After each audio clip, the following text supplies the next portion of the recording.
Hello guys and welcome back to the channel. In today's video I'll be previewing St Kilda's round 12 clash with Essendon 3:35 on Sunday at the Gabba. Now this has been recorded on the Wednesday, very early I know, but we've got a bit of work going on at our house over the next couple of days, so I sort of just wanted to get as many videos as I could done in the time that I had available.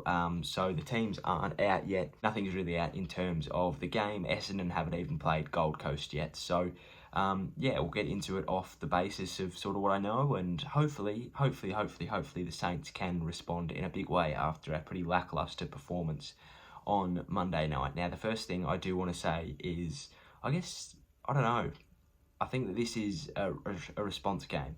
I don't actually know what expectations I had going into the Geelong game, and hindsight's a beautiful thing. There was no way known we were winning that game off of 3 days break. Do we win it off 7 days break? Maybe. If we play the same way, absolutely not. But, you know, you could definitely tell that we had broken bodies on Monday night. It was really sad to see, both in the fact that we lost and also just to see that the boys put their heart and soul out there and just still couldn't get the job done. So, yeah, I think that this is a real opportunity for us to bounce back and really put some hurt on the Bombers, who are coming off a very similar break to what we had to do. Obviously, they play Wednesday, then they've got to back up for Sunday. So I think it's the same amount of time. So, look, we've got a real opportunity to A, beat a struggling team, B, beat a walking, wounded, broken Essendon. They've got a lot of soldiers that are down at the moment.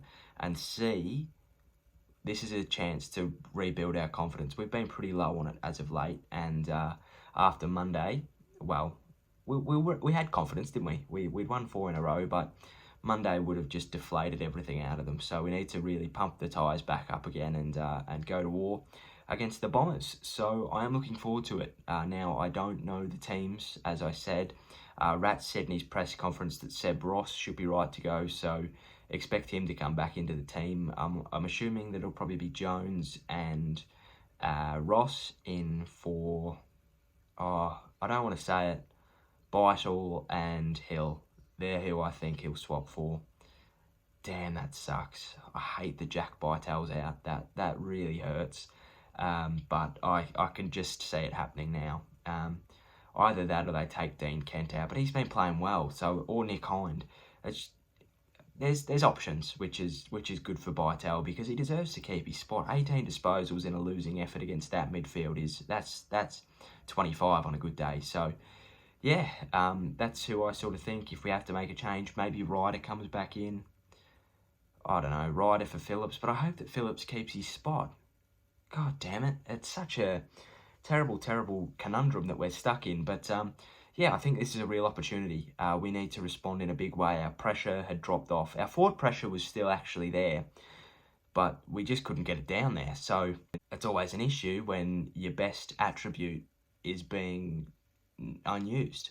It'd be just like Mitchell Starc putting in a deep fine leg and not bowling a bouncer every once in a while. It's just like, why would we have our best attribute go unused? So yeah, we need a big response from the midfield unit and the forward unit as well. Our forward line played god-awful.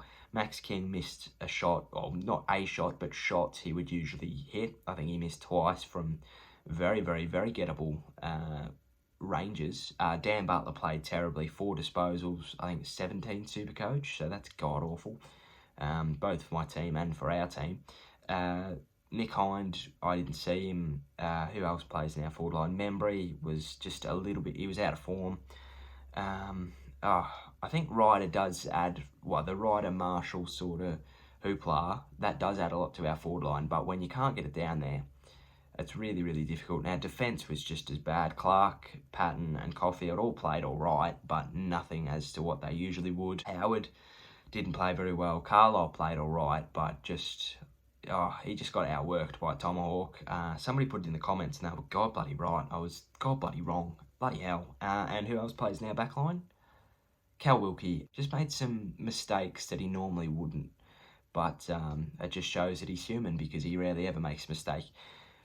Look, we need a response, we really do. If we want to stay, A, in the hunt for the top 4 and B, in the finals race like a proper team, we need to respond now. We've got some games accompanying us on the weekend that can also set, it'll really iron out some teams. Port Adelaide and Geelong play. That'll be really interesting. West Coast play Hawthorn in a danger game. Brisbane play North Melbourne. So I'm assuming Brisbane will flex their muscles. I'm assuming that Port Adelaide will get it done. Not by 10 goals, but I think that they'll put them to the sword. And I think that the Eagles get it done. So we really just need to keep winning. We've got West Coast to come as well as Brisbane.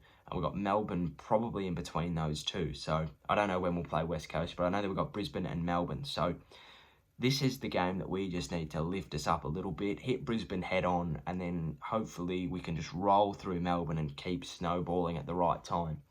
I think that this loss has come at a good time. Obviously, apparently we've been talking about it like the Ashes sort of thing, like we've had a bunch of tests, and now we've lost at Lords. We're going to the Oval, and we really need a performance here, and hopefully we can get it. Now, the players that I'm really, really looking to perform for me this week, it's just our forward line. They were terrible.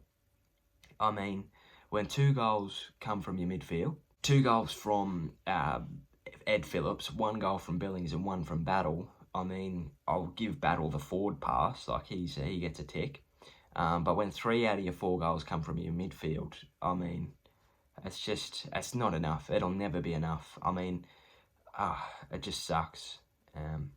Yeah, it was really disappointing. We were really flat, but it's understandable. I'm really looking forward to seeing how other teams go off a 3-day break. I'm looking forward to see how Essendon respond, how Geelong respond, because I don't know. I think that it's a learning curve in itself. It's just like, was it just us, or is it every other team that comes off this break really struggles with it too? It'll be interesting. But yeah, as I said, looking for the forwards to really respond. I don't know if there'll be a change in that. I don't know whether Hind and Kent will come out. I don't know whether Membry keeps his spot or if he's managed. I don't know if King stays in. I don't know if Butler stays in. It's all up in the air. The selection table will be very, very interesting come, I think, Saturday night. But we're sort of back to a normal fixture this week. So it could even come Thursday. Who knows? But yeah, look, we'll find that out.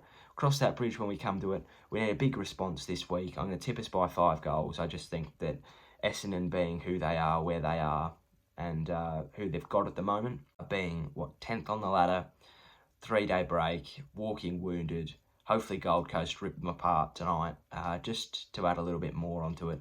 I'm looking for a big performance. So yeah, I'm going to tip us by 5 goals. We need a really, really team-lifting performance this one. Hopefully we can get it. Let me know what you think of the game in the comment section down below. 3 players that we should watch coming after this. It'll be sort of hypothetical because I don't know who's actually playing or not, and what happens from the game tonight that Essendon play. But look out for that as well. Hope you enjoyed. Take care, stay safe, go Saints, cheerio, sayonara, and goodbye.